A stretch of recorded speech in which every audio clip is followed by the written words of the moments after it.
Doctor Zakir Naik Pakistan آ گئے ہیں اور اس کے متعلق عوام کا ایک سوال ہے خصوصاً علماء دیوبند سے، وہ یہ کہ علماء دیوبند پہلے ڈاکٹر ذاکر نائک کو گمراہ کہتے تھے اور اب ڈاکٹر ذاکر نائک کو گمراہ نہیں کہتے، اس کی وجہ کیا ہے؟ عوام کا یہ اعتراض جائز بھی ہے۔ میں ان کی وضاحت تفصیل سے انشاءاللہ کروں گا۔ اب لوگوں سے گزارش ہے کہ آخر تک ہمارے ساتھ رہیں۔ اس کی مین وجہ یہ ہے کہ شروع میں ڈاکٹر ذاکر نائک صاحب وہ مسائل کو بھی چھیڑتے تھے۔ آپ کا کام مسائل چھیڑنا نہیں ہے۔ ڈاکٹر ذاکر نائک شروع میں مسائل چھیڑتے تھے، اس وجہ سے علماء دیوبند ان پر اعتراض کرتے تھے، اور مسائل چھیڑنے کے ساتھ ڈاکٹر ذاکر نائک اکثر وہ صحابہ پر بھی تنقید کرتے تھے۔ یعنی ان کی ایک ویڈیو ہے کہ وہ عمر فاروق صاحب کے متعلق وہ کہتے تھے کہ عمر فاروق صاحب کے جو مسائل ہے اور عمر فاروق صاحب کی جو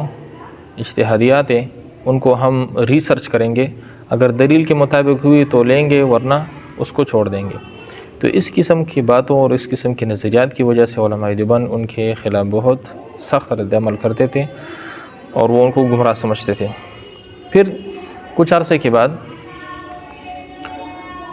ڈاکٹر ذاکر نائک صاحب کے ساتھ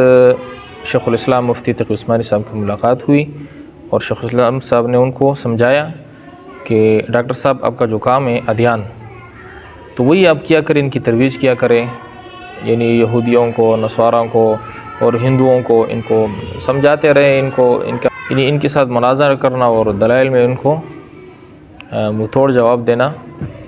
یعنی اسلام کی حقانیت یہ ہندوؤں پر یا عیسائیوں پر ان پر واضح کرنا، اب یہی کیا کریں، اور اس میں آپ بہت ماہر ہیں، اور صحیح بھی بالکل ڈاکٹر ذاکر نائک صاحب بہت ماہر ہیں، اب یہ کیا کریں، لیکن آپ چونکہ عالم دین نہیں ہے، مفتی نہیں ہے، محدث نہیں ہے، لہٰذا آپ مسائل کو نہ چھیڑا کریں۔ ان کی وجہ سے آپ سے پھر علماء بھی ناراض ہوتے ہیں، عام مسلمان بھی ناراض ہوتے ہیں، اور آپ سے غلطیاں ہو جاتی ہے، کیونکہ یہ تو بہت باریک سے مسائل ہیں۔ تو ڈاکٹر صاحب کو شیخ الاسلام کی یہ باتیں بہت پسند آئی، اور ڈاکٹر صاحب نے پھر یہ چھوڑ دیے مسائل کو چھیڑنا۔ تو اس وجہ سے جب ڈاکٹر صاحب نے یہ بات مان لی ہے کہ میں آئندہ مسائل کو نہیں چھیڑوں گا،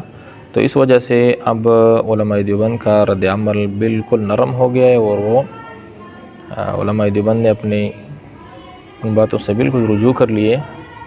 کیونکہ ڈاکٹر صاحب خود انہوں نے اپنی غلطی کو مان لی ہے۔ تو اس وجہ سے اب پاکستان آ رہے ہیں اور سوشل میڈیا پر یہ شور شرابہ ہے کہ ڈاکٹر صاحب کے متعلق تو شروع میں علماء دیوبند کی جو فتوی ہے وہ بہت سخت ہے، اور اب نرم ہو گئے، اس کی کیا وجہ ہے؟ اس کی اصل وجہ یہی ہے۔